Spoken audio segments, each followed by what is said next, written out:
£500,000, 4 rings, and a design so divisive it broke the internet before a single customer had even sat inside one. The Audi Nuvolari arrived on June 4, 2026, and it has not stopped generating controversy since. Let us set the scene. The night before the Monaco Grand Prix, the Hôtel du Cap on the French Riviera, Audi's 2 Formula One drivers climb out of a supercar hidden inside a giant floral arrangement.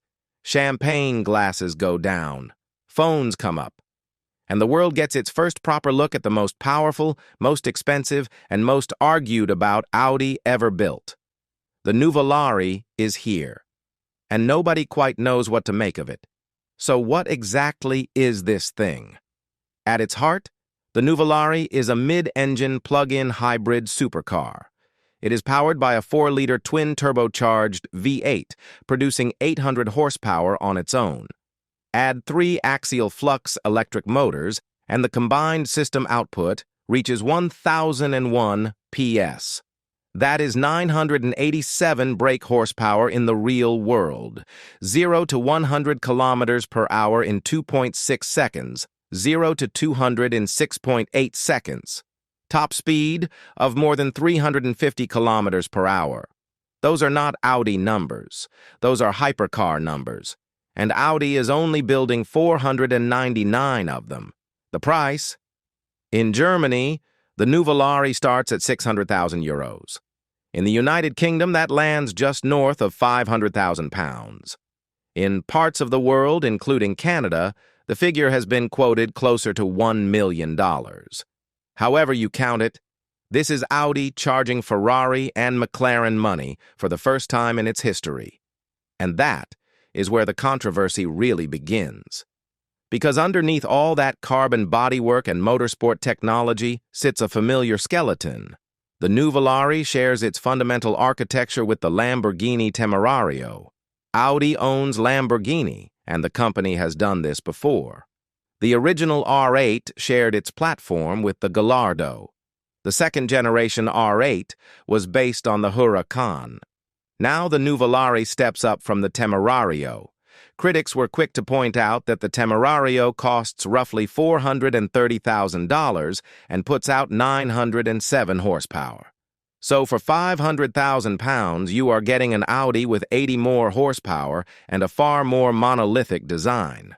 Some people find that hard to swallow. But here is the thing. The Nuvolari is not just a badge-swapped Lamborghini. Audi's engineers went further in several important areas. The Quattro predictive ride system uses new generation 3-dimensional sensors that read linear and angular acceleration in real time and adjust power distribution before the driver even feels a change. Unlike the Temerario, the Nuvolari uses passive dampers rather than adaptive ones. The vertical frame at the front is made of 64 individual tiles precisely angled to channel air through a concealed S-duct. Formula One aerodynamicists and Audi's own F1 drivers were directly involved in signing off the dynamics. This is not a parts bin exercise. It is a genuine engineering statement. And then there is the design. This is where the internet truly lost its mind. The Nuvolari wears Audi's new design philosophy called the Radical Next. It is the work of new Chief Creative Officer Massimo Frascella. The look is brutalist and monolithic. Flat surfaces, no voids, no dramatic blades or cut-through vents, no rear window, side-mounted air intakes instead. Everything milled from aluminum, the 4 rings pressed flush into the bodywork. Top Gear described it as a gray, featureless slab, and crucially, they meant that as a compliment. Others were far less generous, calling it a Lamborghini with all the styling airbrushed out. Here is the irony, though. That division is probably exactly what Audi wanted. For years, the brand drifted. Its designs became generic. Its sales suffered. North American sales dropped 27% in the first quarter of 2026 alone. Audi announced plans to cut up to 7,500 jobs in Germany.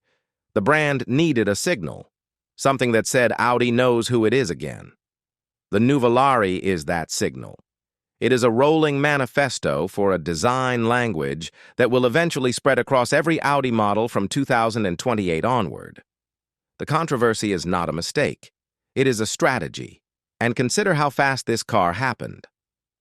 The supercar idea was first floated internally in March 2025. A small skunkworks team of no more than 30 people built the concept and the car simultaneously. 4 designers locked down the exterior in roughly 3 months. From idea to finished production car took just 440 days. For context, the Porsche 918 Spider took 4 years. The Nuvolari had to move this fast partly because EU7 emissions regulations were closing in.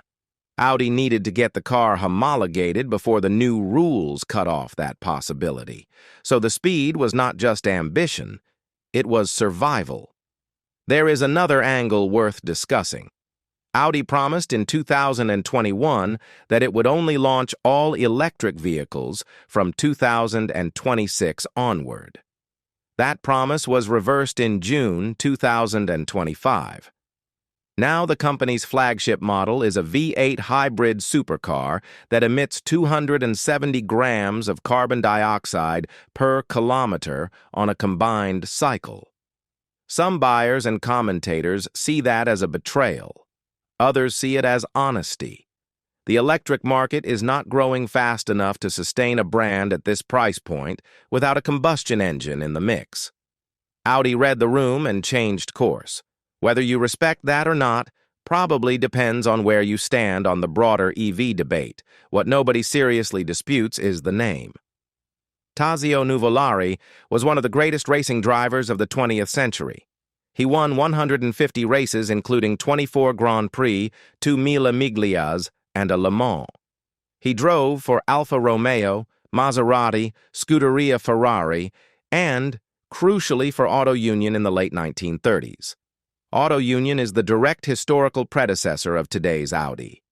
Ferdinand Porsche himself called Nuvolari the greatest driver of the past, the present, and the future. With Audi now competing in Formula One for the first time since that very era, the name carries real weight. It connects the dots between a 90-year-old racing legend and a brand trying to reclaim its identity at the very top of the sport. Deliveries are scheduled to begin in the first half of 2027. The car is left-hand drive only. If you want one and you are in the United Kingdom, that is already a barrier. 499 units globally means the waiting list conversation is happening right now in Audi showrooms. The people buying this car are not cross-shopping it against a Porsche 911 Turbo. They are comparing it to the Ferrari SF90, the McLaren W1, and the Lamborghini Temerario. In that company, the Nuvolari's price is extraordinary but not absurd. So is it really the most hated supercar of 2026? Not quite. It is the most debated, the most discussed, the most stared at. Its deliberately minimal design gives people nothing easy to grab onto, so they project their feelings about Audi, about hybrids, about money, about the EV transition onto it. One Top Gear writer compared it to a Rorschach test. That might be the most accurate description of any car revealed this decade. The Nuvolari does not ask for your approval. It exists on its own terms. And in a supercar market full of cars that all want to be liked, that might be the most radical thing about it. So where does this leave Audi? The Nuvolari is a bold, expensive, and deliberately polarizing gamble. It says the 4 rings can play at the very top of the market. Whether the buyers agree will become clear when deliveries start in 2027. One thing is certain. Nobody is ignoring it. And for a brand that spent years being overlooked, that might be exactly the point. If you found this video useful, hit subscribe. More supercar deep dives are coming every week.